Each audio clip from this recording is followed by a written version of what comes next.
दास बार बार कहता रहा है कि यदि परमात्मा इस दास के माध्यम से फिर से अपनी यथार्थ भक्ति नहीं प्रारंभ करते तो आने वाले 50 वर्ष के बाद हिंदुस्तान में कोई राम कहानियां नहीं पाओ, ऐसी हाहाकार मच जाती। इतिहास के अद्वितीय महापुरुष के बारे में नॉस्ट्रेडमस ने भी कुछ संकेत दिए। एशिया के किसी देश, संभवतः भारतवर्ष में एक नम्र ग्रामीण परिवार में एक महान आत्मा ने जन्म ले लिया है, जिसकी अकेले ही उत्पादित शक्ति किसी भी शक्ति संपन्न राष्ट्र के बराबर होगी। वह एक भाषा, एक संस्कृति, एक धर्म की आचार संहिता सर्जन करेगा। आज परमात्मा ने सबसे पहले हमें शिक्षित किया। पुण्यात्माओं, इस शिक्षा का हमें एक विशेष लाभ यही है कि हम भगवान पहचान लेंगे, अन्यथा ये शिक्षा एक विष है इस मानव के लिए। इसको ये चातुर बनाती है, बेईमान बनाती है, माया जोड़ने के अतिरिक्त ये कुछ नहीं सिखाती है। कोई भी ट्रेनिंग शिक्षा देख लो, केवल धन उपार्जन उद्देश्य ही लेकर बच्चे पढ़ने जाते हैं और फिर वो उसी उद्देश्य से लगे रहते हैं। कोई बीच में मर जाता है, वो जोड़ी जाड़ी कोठी बनी बनाई रह जाती है। जो इस मनुष्य जीवन से कार्य करना था वो तो प्रारंभ भी नहीं कर पाता ये आत्मा। तो उस परमात्मा ने ये थोड़ा सा विष हमें खिलाना अनिवार्य समझा, क्योंकि इसको फिर अमृत में बदलना था। विष से अमृत होत है जय कर जाने कोई। अब इस विष को हम अमृत में बदल लेंगे, इस शिक्षा का हम लाभ उठाएंगे, भगवान पहचानेंगे, सतलोक चले जाएंगे, जहाँ सदा सुखी रहेंगे। कहीं बुढ़ापा नहीं, वहाँ पर वहाँ मृत्यु नहीं। जो दास ज्ञान दे रहा है ये किसी लोकवेद के आधार से नहीं, सब सदग्रंथों को आधार मानकर, और जिन महापुरुषों ने परमात्मा को साक्षात्कार किया, सतलोक गए, वहाँ स्थान को देखा और वापस आकर उन्होंने गवाही दी, उन महापुरुषों के वचन आपके रूबरू कर रहा है। और इसको आपने हृदय में धारना पड़ेगा। ये लोकवेद मत समझना। और क्योंकि आप दूध के जले हुए अब लस्सी को भी फूकेंगे, लेकिन कुछ दिन में ये सब ठीक हो जाएगा, पता लग जाएगा। लस्सी तो लस्सी ही होती है और दूध ज़्यादा गर्म था, वो गलती से पी गए हम। तो ऐसे अब ज्ञान हो जाएगा, फिर हम आपकी ऐसी प्रबल इच्छा बनेगी वहाँ जाने की, डटे नहीं डट सकते। इस ज्ञान के आधार से फिर भक्ति का ऐसा प्रेशर बनेगा। देखो, हम बुढ़ापे में देखते हैं, कहते हैं इसका दिमाग काम नहीं करता, बुढ़ा का कहें कुछ, सोचा कुछ, बोला कुछ। क्योंकि वृद्ध अवस्था में जैसी भी क्रियाएं हम करते रहे, वो शरीर में पूर्व जन्म की जो थोड़ी बहुत बैटरी चार्ज थी, संस्कार शुभ थे, उन्हीं को मनुष्य जीवन प्राप्त होता है, वो खत्म हो गए। तो हम भक्ति के प्रेशर से एज इट इज माइंड बना रहेगा और एक करट लगी रहेगी। जब शरीर छूटते ही एक कदम आपका सतलोक के अंदर होगा, क्योंकि यहाँ की तो आपको पता ही लग जाएगा। यहाँ से तो आप छक कर दुखी हो लोगे। और पहले बुढ़ापा हमारे लिए एक कैर था, अब वृद्ध अवस्था हमारे लिए वरदान सिद्ध होगी। क्योंकि पहले हम अज्ञानता के कारण इसी क्रिया को फाइनल मान रहे थे, हमारा काम पूरा हो गया, कभी मृत्यु हो जाए, चाहे दुखी रहें, चाहे भुगतें, चाहे किसी प्रकार पड़े पड़े अंदर ही टट्टी करते रहते थे। बूढ़े बुढ़िया देखिए हमने, वो कह रहे थे हमारा काम पूरा हो गया, बस ठीक से। तो अब हम उन दुखों से एक चिंतित होवांगे और फिर इस बुढ़ापे से छुटकारे के लिए एक विशेष कसक बनाएंगे सतलोक में जाने की। और जहाँ आशा तहाँ बासा हुई और भक्ति साथ होनी चाहिए। भक्ति बिना वहाँ कौन रखेगा अपने को। तो ये भक्ति का मार्ग आपको ऐसा मिल गया है कि कुछ ही समय में आप भक्ति से परिपूर्ण हो जाओगे। थोड़े ही करने से घना लाभ मिलेगा। जैसे एक तो सारा दिन मजदूरी करे, 200 रुपये प्राप्त करे। एक ऐसा सेठ साहूकार ऐसा बिजनेस करता, रोजाना का 1 लाख रुपए का गल्ला ले जाता है, तो वो कितना धन एकत्रित कर रहा है। इसी प्रकार आपको ऐसा मेथड दिया जाएगा भक्ति का, जिसके एक श्वास की इतनी कीमत बढ़ जाएगी। तो उस आप में आस्था भगवान की बनी रही ना। तो काल तो नास्तिक करवाना चाहता है कि इनके आस्था हट जा भगवान से। अब कलयुग में ये विज्ञान का कति ढूंढा ठवा दिया, या विज्ञान दी भगवान ने ये बनाने के लिए इंटरनेट और सैटेलाइट और ये टीवी बनाने के लिए, ताकि मेरे बच्चे मेरे ज्ञान को घर बैठे सुना करेंगे, घर बैठे पहचान लेंगे कितना दयालु है वो परमात्मा। और काल हमें बकवाद सुनवाता है इन्हीं के माध्यम से। सारा दिन मीडिया में क्या सुनते हो, कोरी बकवाद, सारा जो दिमाग को खराब करने वाली, अंतःकरण मलिन करने वाली बातें आती हैं, एक भक्ति मार्ग को ना छोड़कर। और भक्ति मार्ग क्या दे रखा है नकली संतों ने, कोरी बकवाद घट रहे, कख नहीं पता इनको। तो सब तरह से हटा दिया हमारे अंतःकरण को, और हम नास्तिक होने के कागार पर खड़े थे। जैया भक्ति प्रारंभ ना होती तो ये सत्कर मान लेना। अब दया करी परमात्मा ने, फिर से बीज पड़ेगा सभी के अंतःकरण में। और अज्ञान से हम गलतियां करते थे, ज्ञान से उनको छोड़ देंगे। कबीर साहब कहते हैं अपनी वाणी में, बीबी पड़दे रहे थी और डोडी लगे थी वार, अब गातू गाड़े फिरती है वो बड़े कुतिया बाजार। वो नवाबों की औरतें, राजाओं की स्त्रियां पर्दों में रहा करती थी, डोडी आगे उनके पैर लगा करते थे, कोई गैर व्यक्ति, ऐसा वैसा व्यक्ति हमारे घरों में प्रवेश ना हो जा। और ऊंचे घर की बहू बेटियां कल आया करती थी, सत्संग में जाने से वो बेइज्जती मानती थी, हमारी इज्जत नहीं रहेगी। हमारे बहू बेटियां यदि सत्संग में संतों के पास चली गई थी, अब वो कुतिया अपनी अंडे बिना नी वस्त्र फिर रही है उस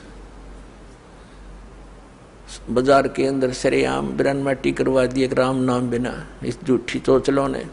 तो क्या बताते हैं, बीबी पर्दे रहे थी और डोडी लगे थी बार, इब गातू गाड़ी फिरे वह बन कुतिया बाजार। वो पर्दे की सुंदरी सुनो संदेशा मोर, अब गातू गाड़े फिरती है, वो करे सुरायो शोर। अब परमात्मा हमें याद दिलाना चाहते हैं, नक बेसर नक पे बनी वो पैरें थी हार हमेल, और सुंदरी से कुतिया बनी सुनो काल के खेल। अब क्या बताया है कि तो पहले तो वो क्योंकि काजू किशमिश के हलवे खाया करती थी, काजू किशमिश युक्त, और जूठे छोड़ा करती, उसको बांधियाँ खाती थी। क्योंकि पिछले पुनक्रम की बैटरी चार्ज थी उसकी, उसने खो खंडा खराब कर दिया। आगे कुतिया बन के एक टूक के लिए गलियों में धक्के खाती फिरे, शोर करती फिरी। तो इन दुखों को याद करके पुण्यात्मा परमात्मा याद आवेगा आपके। अभी तो हम अफलातून बन गए, क्योंकि हमने जो ट्रेनिंग मिली है संसार से, वो तो धन कमाने की ही मिली है, संसारिक परंपराओं को निभाने की ही मिली है। परमात्मा के पाने की तो सतगुरु ही बताते हैं। एक ये पुस्तक है, पुरानी सी हाथ लगी है किसी भगत का, ये हमारे भगत तक खोजी हो गए, उनको कहीं पर भी कोई सुराख मिलता है उनको तो पता ही लग जाता है ये किसके विषय में बोल रखा है। अब नास्त्रेदम्स की भविष्यवाणी या किसी भी संत की, उस संत के विषय में जो भविष्यवाणी है, कोई किसी पर सेट कर रहा है, कोई किसी पर कर रहा है, वो पूरी हो ही नहीं सकती। अब हाथी के कपड़े को, अस्त्र को और जोटे पर धर कर देखा है किता होगा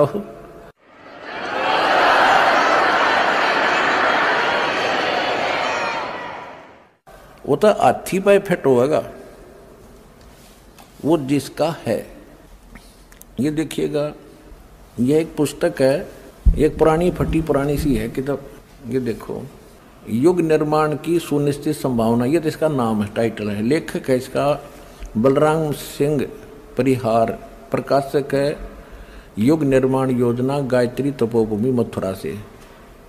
बस इतना ही उल्लेख है इसका, ज़्यादा आगे नहीं लिखा, ये फटा हुआ ज़्यादा है।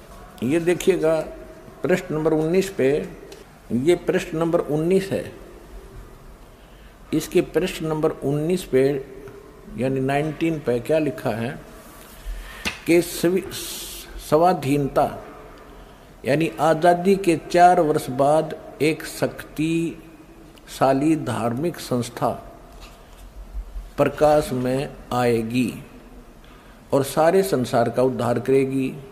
उद्धारक इस संस्था का स्वामी संचालक होगा। अब यहाँ ये क्या है कि किसी एक भविष्यवाणी है, हंगरी नाम का कोई भविष्यवक्ता था, उसकी ली है इसने, अपनी पुस्तक तैयार की है, लोगों की सुना के। पटपटाकर। तो इसने अपने हिसाब से इन्होंने उस पर सेट कर रखी है। इसका अर्थ ये था कि 1947 में भारत स्वतंत्र हुआ, उसके 4 वर्ष बाद दास का जन्म होया 1951 में। इसका अर्थ तो ये बनता है कि स्वाधीनता के 4 वर्ष बाद 1951 में एक संत का जन्म होगा जो धार्मिक संस्था को ऐसी बनाएगा जो पूरे विश्व का कल्याण करेगी।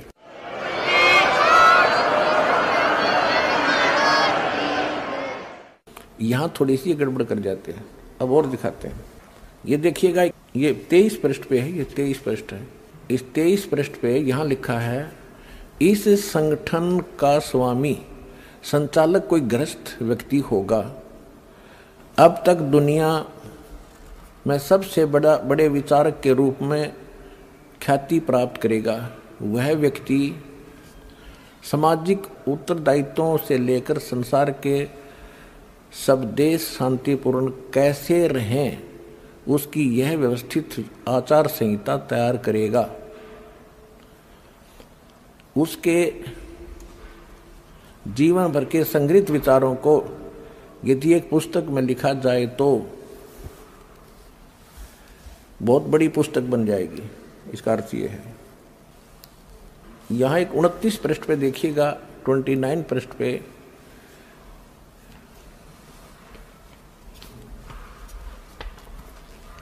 एशिया के किसी देश, संभवतः भारतवर्ष में एक नम्र ग्रामीण परिवार में एक महान आत्मा ने जन्म ले लिया है, जो एक महान आध्यात्मिक क्रांति का सूत्रपात, संचालन और नियंत्रण करेगा। इसके पीछे क्रियाशील आत्माओं की शक्ति होगी जो संसार की वर्तमान विकृत परिस्थितियों को बदल डालेंगी।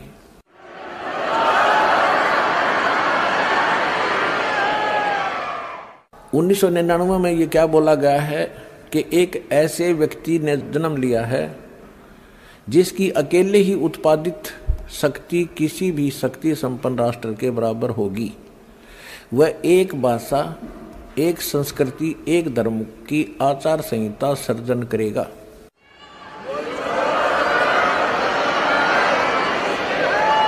जय गुरुदेव की अमर वाणी, भाग 2, इसके 50 पृष्ठ पे 7 सितंबर 1971 को इसने भविष्यवाणी की और उसमें क्या बताया कि वह अवतार जो 28 अगस्त को इसने बताया था 71 में, वह अवतार जिसकी लोग प्रतीक्षा कर रहे हैं 20 वर्ष का हो चुका है।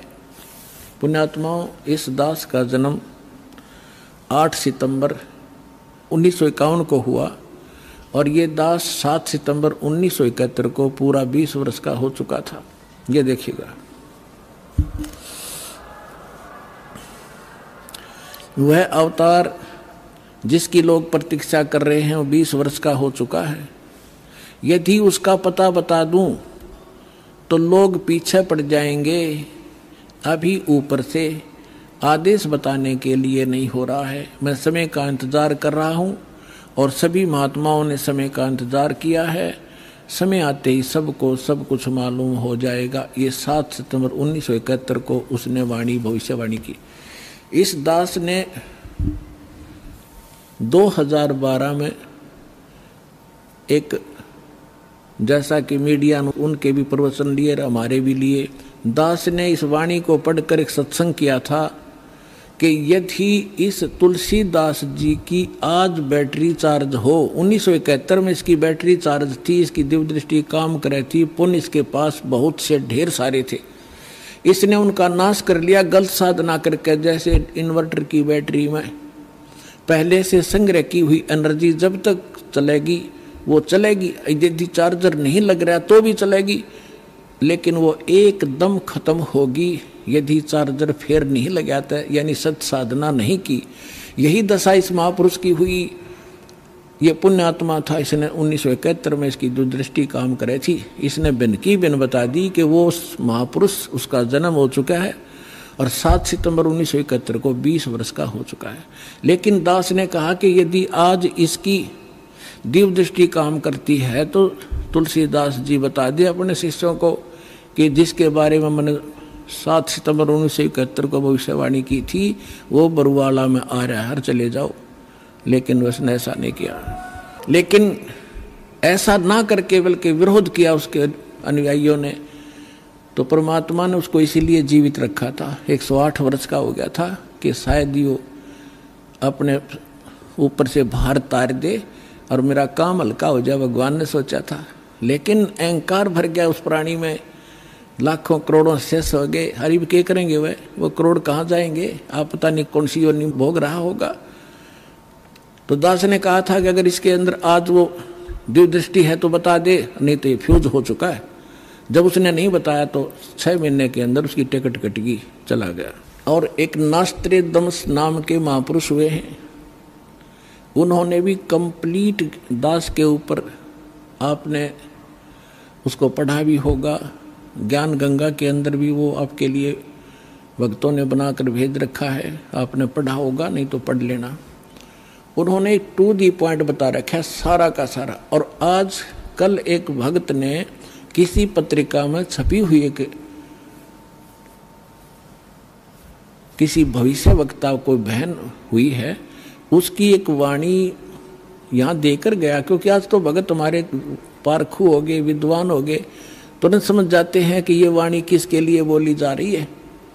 तो वो यहाँ देकर गए, उसको कल हमने देखा और आज आपके रूबरू कर रहे हैं, जिसके अंदर कमाल कर रखा है। यह पत्रिका जो दास आपको दिखा रहा है, ये केवल 2 पेज देकर गया कोई भक्त, यहाँ किसी भक्त को इसमें पत्रिका का नाम नहीं है, लेकिन इसमें वाणी जो लिखी है ये कमाल की है, देखिएगा, यथार्थ है। इसको फिर भक्तों ने इस YouTube पर भी खोजा है, जो का त्यों पाया है, देखिएगा। अब आपको पढ़कर सुनाएंगे। एक फ्लोरेंस नाम की भविष्य वक्ता हुई है अमेरिका में, और उसने इस दास के बारे में, एक महापुरुष के बारे में, ये तो आप कहने की जरूरत नहीं, बार बार कहना अच्छा भी ना लगता, आप पे पता लग जाएगा सब सारे लक्षणों को जब आपके रूबरू किया जाएगा।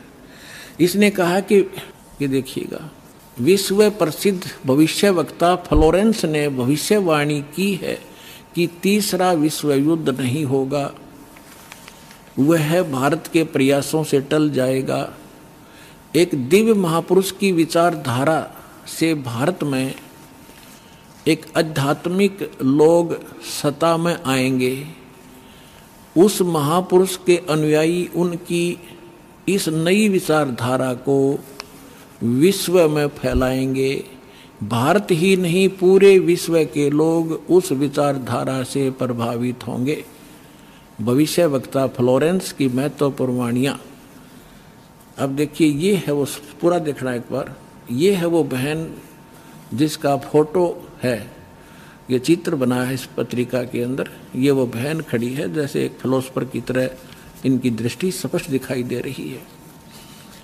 अब इसके हम आगे और पढ़ेंगे तो आनंद घना होगा। इसके हमने फोटो स्टेट कर रखी है, इसमें निशान लगा रखे, इसमें कुछ उभरे हुए अक्षर हैं, अच्छे पढ़े जाएंगे, देखिएगा। इसमें ज़्यादा ना पढ़ के हम अपने काम का पढ़ेंगे। वो हमने 53 पर पढ़ा था, ये हमने 53 पृष्ठ है इसका, इस पर पढ़ा था। ये यहाँ 53 पृष्ठ है, यहाँ देखा था 53 पृष्ठ पे। और अब हम यहाँ पढ़ेंगे 54 पृष्ठ पे, ये 54 पृष्ठ है। अब देखिएगा यहाँ क्या लिखा है। पहले उसने बताया कि इस प्रकार बहुत सी भविष्यवाणियाँ इसकी, इराक के राष्ट्रपति सद्दाम हुसैन ने अमेरिका से युद्ध किया, इस प्रकार की बहुत सी खतरा मंडला रहा था, टल गया।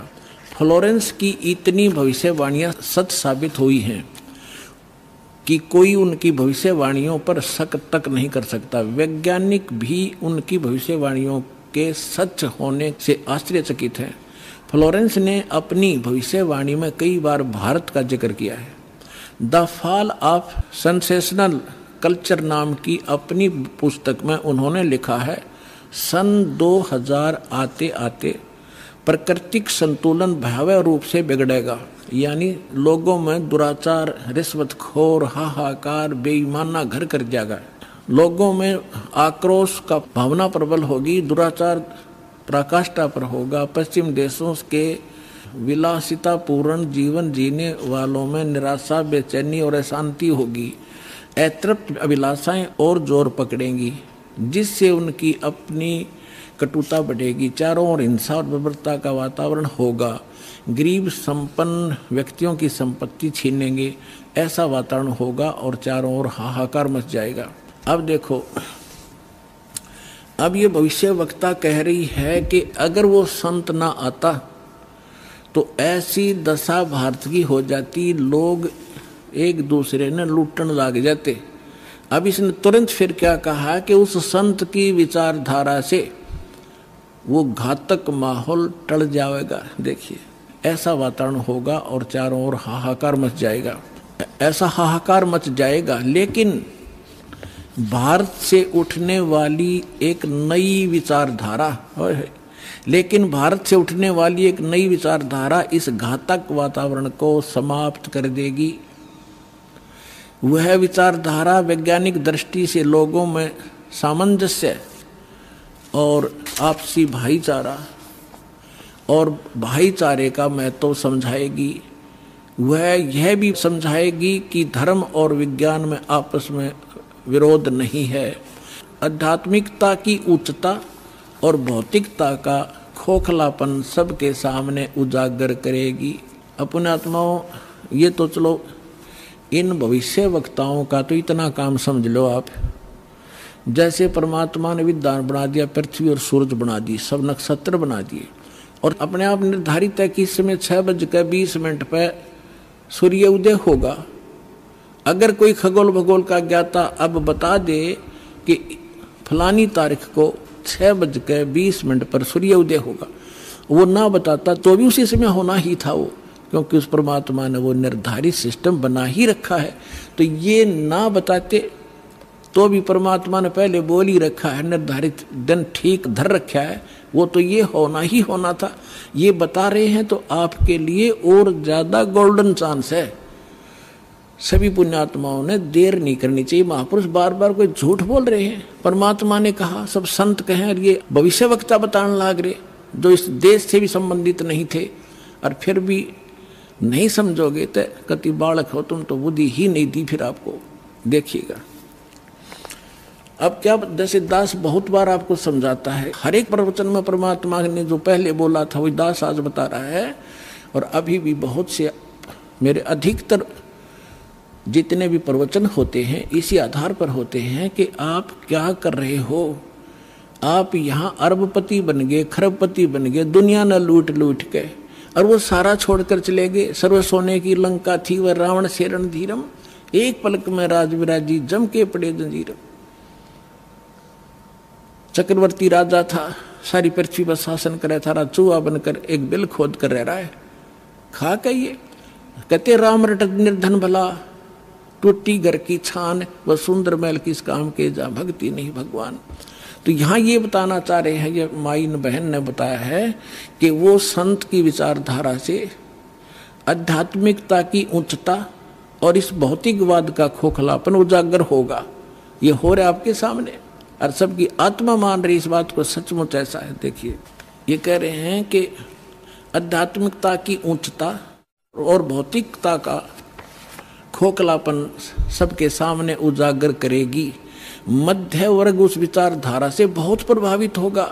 आप जितने यहाँ रहे हो बिल्कुल मीडियम वर्ग के बच्चे हो सारे, बिल्कुल। और देखो कैसे आप उमड़ उमड़ कर आ रहे हो, कैसे मान रहे हो दास ने जो बोल दिया फाइनल है, ना किसी को लेना है ना देना है। विवाह एक सिंपल वे से करना है। हम विवाह के ऊपर इतना खर्चा कर देते हैं, फिर आगे सूचक बात पता नहीं कितने कुबाड़ हमने सर पर रख लिए। जब ब्रह्मा विष्णु महेश का ब्याह किया था दुर्गा ने, ना कोई भाती था ना बराती था, ना कोई जलेबी तारे था, ना कोई डीजे बजानिया था। उठाकर कह दिया, ले भाई ब्रह्मा या तेरी पत्नी सावित्री अपना घर बसा बेटा।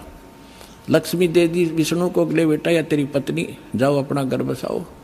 और शंकर जी को पार्वती दे दी, जाओ भाई हो गया ब्याह। और ये बाकी बकवास तो बेमतलब की है जो हम किया करते थे, अपने सिर पर बोझ धर लिया, सारा जीवन इन बकवादों के लिए जोड़े जाते, लुटे जाते, यही फूक जाते। अब देखिएगा खोखलापन उजागर कर देगी। मध्य वर्ग उस विचारधारा से बहुत प्रभावित होगा। यह वर्ग समाज के सभी वर्गों को अच्छे समाज के निर्माण के लिए उत्प्रेरित करेगा। यह विचारधारा पूरे विश्व में चमत्कारी परिवर्तन लाएगी। मुझे अपनी छठी अतीन्द्रिय शक्ति से ये एहसास हो रहा है कि इस विचारधारा को जन्म देने वाला एक महान संत भारत में जन्म ले चुका है।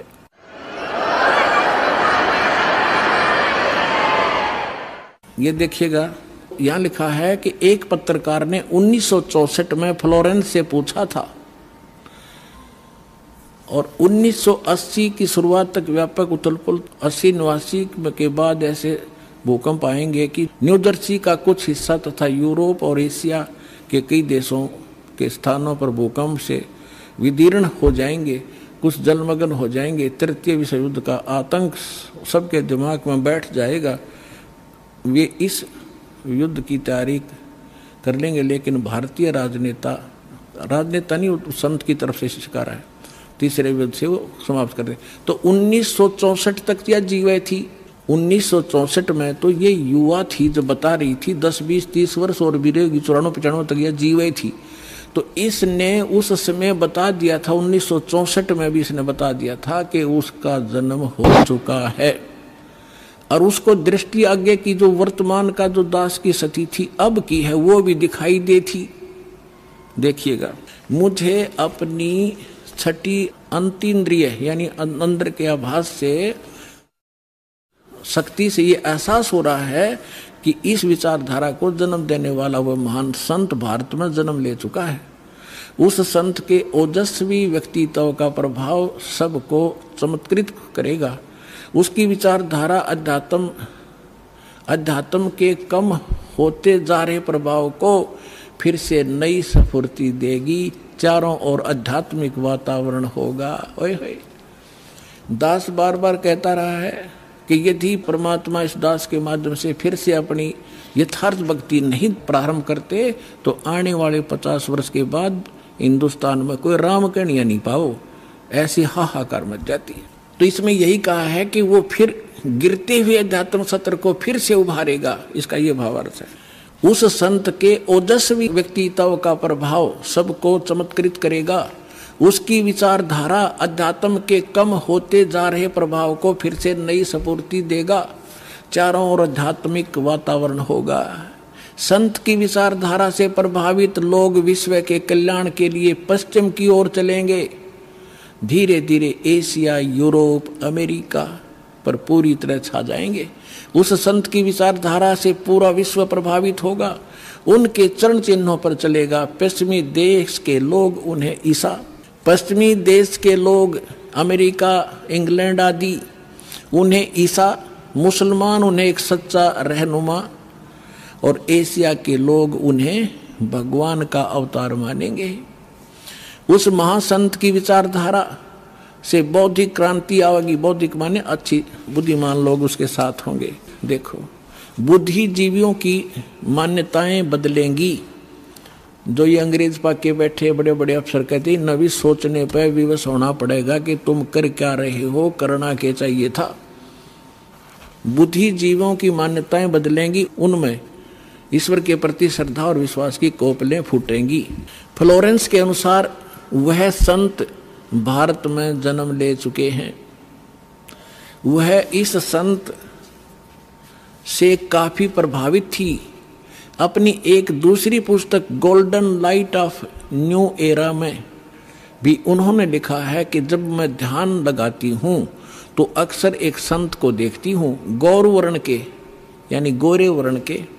उस संत के ललाट पर गजब के तेज होता है। उनके ललाट पर आकाश से एक नक्षत्र के प्रकाश की किरणें निरंतर बरसती रहती हैं। अपने आत्माओं, आप देखिएगा, ये इस तरह आती हैं ये जैसे परमात्मा बैठे हैं सतलोक में, वहाँ से इस दास के ऊपर ये ऐसी अपनी किरण बरसा रहे हैं। यहाँ से आकाश से आ रही है और दास के ऊपर परमात्मा की शक्ति निरंतर चल रही है। उसी से आगे आपको कनेक्शन दिया जा रहा है।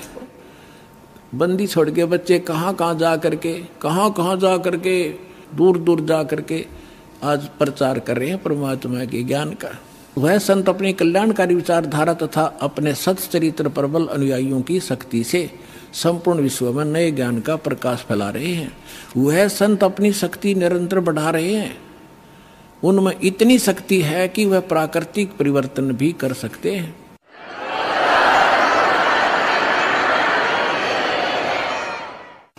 वह अपना कार्य वैज्ञानिक ढंग से करेंगे। उनकी कृपा और प्रयत्न से मानवीय सभ्यता में नई जागृति आएगी। विश्व के समस्त जनसमूह में नई चेतना का संचार होगा। लोक शक्ति का एक नया रूप उभर कर सामने आएगा, जो सत्ताधारियों की मनमानियों पर अंकुश लगा देगा। जो राजा लोग अपनी मनमानी बकवाद करते हैं, उस संत के अनुयायी उनको विवश कर देंगे कि बंदे बनकर रहो, बकवाद बहुत दिन कर ली तुमने। विश्व के समस्त जनसमूह में नई चेतना का संचार होगा। लोक शक्ति का एक नया रूप उभर कर सामने आएगा और जो सत्ताधारियों की मनमानियों पर अंकुश लगा देगा, राजनेताओं के ऊपर। आगे फिर देखना। कुछ पत्रकारों ने उनसे एक बार पूछा था कि वह भविष्य को कैसे देख लेती है तथा गायक व्यक्ति या वस्तुओं का पता कैसे लगा लेती हैं। तो फ्लोरेंस ने बताया, मुझे स्वयं नहीं मालूम कि यह कैसे संभव हो जाता है। मैं भविष्य के विषय में एक बहुत महत्वपूर्ण बात बता रही हूँ। बार बार कहा करती वह कि 20वीं सदी के अंत में भारतवर्ष में 1997 के आसपास एक प्रकाश निकलेगा। वह प्रकाश पूरी दुनिया को उन दैवी शक्तियों के विषय में जानकारी देगा जो अब तक हम सभी के लिए रहस्यमय बनी हुई थी। एक दिव्य महापुरुष द्वारा यह प्रकाश पूरे विश्व में फैलेगा। वह सभी को सतमार्ग पर चलने की प्रेरणा देगा। समस्त दुनिया में एक नई सोच की ज्योति फैलेगी। जब मैं ध्यान अवस्था में होती हूँ तो अक्सर यह दिव्य महापुरुष मुझे दिखाई देते हैं। फ्लोरेंस ने एक बार कहा, इस संत या दिव्य महापुरुष का जिक्र किया है, साथ ही यह भी बताया है कि उत्तरी भारत के एक पवित्र स्थान पर वह मौजूद है, बरवाला में। तो पुण्यात्माओं, अब समझदार को संकेत ही पर्याप्त होता है। अपना कल्याण कराओ, जितना देर से आओगे उतना ही पश्चाताप होगा। ये गोल्डन चांस है, स्वर्ण अवसर आपको प्राप्त हुआ है, इसका लाभ उठाओ। सत साई।